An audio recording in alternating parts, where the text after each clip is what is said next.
Praise the Lord. तो हम अपनी गवाही को कैसे बना के रख सकते हैं? प्रकाशित वाक्य 12 उसका 11 में लिखा है, वे अपने मेमने के लहू के कारण और अपनी गवाही के वचन के कारण उस पर जयवंत हुए और उन्होंने अपने प्राणों को प्रिय ना जाना, यहाँ तक कि मृत्यु भी सह ली। कह रहे बहुत से लोग हैं जो गवाही जो देते हैं, गवाही देने के बाद उस गवाही को मेंटेन करके नहीं रख पाते। शैतान बहुत बार कोशिश करता है कि उस गवाही को ख़राब कर दे।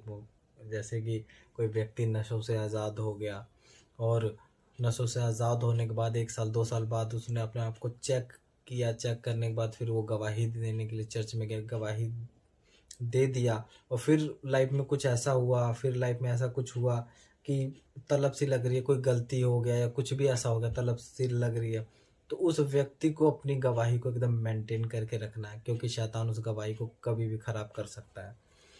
इसका मतलब ये नहीं है कि अगर आपने गवाही दे दी तो आप किसी रास्ते पर भी चलें, कुछ भी करें, अब कुछ मतलब सब ठीक हो चुका, ऐसा नहीं है। उस गवाही को आपको हमेशा हमेशा संभाल के रखना पड़ेगा। अगर परमेश्वर आपको फाइनेंशियली ब्लेस करे तो उस धन को भी संभाल के रखना पड़ता है। वो भी उस गवाही को अगर हम उस धन को अगर हम गलत काम में उड़ाएंगे, गलत चीज़ में उड़ाएंगे तो वो गवाही खराब हो जाएगी। इसीलिए जब परमेश्वर हमारी लाइफ में गवाहियों को जब बनाता है, जब देता है, तो हमें उसे मेंटेन करके रखना चाहिए। कहता है कि मेमने के लहू के द्वारा, 11 अध्याय पढ़ेंगे, लिखा है मेमने के लहू के द्वारा अपनी गवाही के वचन के कारण उस पर जयवंत हुए।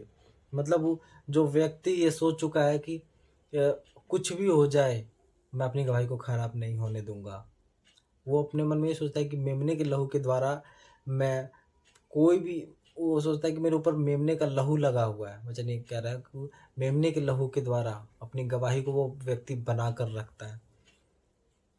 वचन ये कहता है, और उन्होंने लिखा कि उन्होंने अपने प्राणों को प्रिय ना जाना। मतलब ऐसा समय आ चुका कि शैतान इतना गवाही खराब करने के लिए आगे आ गया, लेकिन वो उस व्यक्ति ने अपने प्राणों की भी चिंता ना की, अपने गवाही को खराब नहीं होने दिया। तो ऐसा विश्वास से हमने परमेश्वर के साथ रखना है, ऐसा विश्वास से बनाना है ताकि हम अपनी गवाही को बना के रख सकें। God bless you. जय मसीह की।